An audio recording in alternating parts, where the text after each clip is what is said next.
Welcome to SVN news.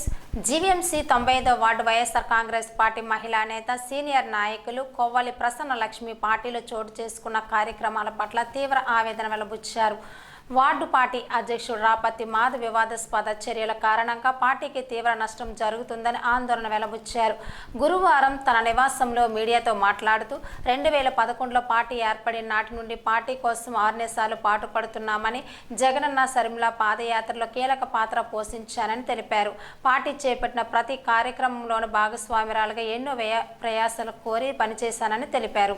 నేను YSR party స్థాపించిన నుంచి నేను జగన్ గారి పాదయాత్ర, షర్మిల పాదయాత్ర ఇప్పుడు వరకు జెండా మోసి కష్టపడిన కార్యకర్తనండి.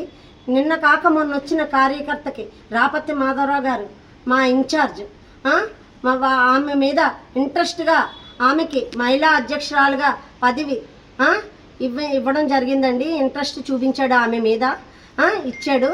ఆమెకి పార్టీలో ఏ అనుభవం లేదండి. నిన్న కాక మొన్న వచ్చిందండి. ఆమెను ఎంకరేజ్ చేసి రాపత్తి మాధవరావు గారు ఎమ్మెల్యే గారు నాకు మహిళా అధ్యక్షురాలు అక్క అని 10 మందిలో ప్రకటించి నీకే మహిళా అధ్యక్షురాలు 95వ వార్డు అని చెప్పారు, ప్రసన్నక్క అని చెప్పారండి. ఎమ్మెల్యే గారు మాట కూడా పక్కన పెట్టి నా పదవిని నిన్న కాక మొన్న వచ్చిన మహిళకి ఇప్పించారండి రాపత్తి మాధవరావు గారు. ఇది ఎంతవరకైనా ఈ పోరాటం జరుగుతుందండి. నాకు న్యాయం జరిగిన వరకు జరుగుతుందండి. అలాగే జగన్ గారికి కూడా ఈ వీడియోని ఫార్వర్డ్ చేస్తానండి. జగన్ అవసరం అయితే జగన్ గారి దగ్గరికి కూడా వెళ్ళి నిరాహార దీక్ష చేయడానికి నేను రెడీగా ఉన్నానండి. అదీప్ రాజు గారు నాకు ప్రకటించింది వేరే వ్యక్తికి ఎలా ఇస్తామని కూడా రాపత్తి మాధవరావు గారిని మందలించలేదండి. రాపత్తి మాధవరావు గారు చెప్పిన మాట మీద ఫాలో అయిపోయారండి అదీప్ రాజు గారు. అందరికీ నమస్తే అండి. నాకు ఇచ్చిన పోస్ట్ని తమ్ముడు, నువ్వు అదీప్ రాజు తమ్ముడు, నువ్వు నిలబెట్టుకో.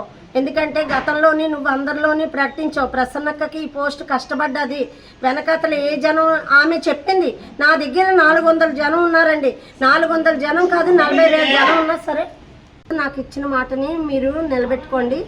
ఎవరికైతే మహిళా అధ్యక్షురాలు ప్రకటించారో అది వెనక్కి తీసుకోండి. మాధవరావు గారి మీద నేను తగు చర్యలు తీసుకోమని చెప్తున్నాను. ఎందుకంటే నిన్న కాక మొన్న వచ్చిన వాళ్ళని ఎంకరేజ్ చేస్తున్నారు. వెంటనే చర్యలు తీసుకోండి మాధవరావు గారి మీద.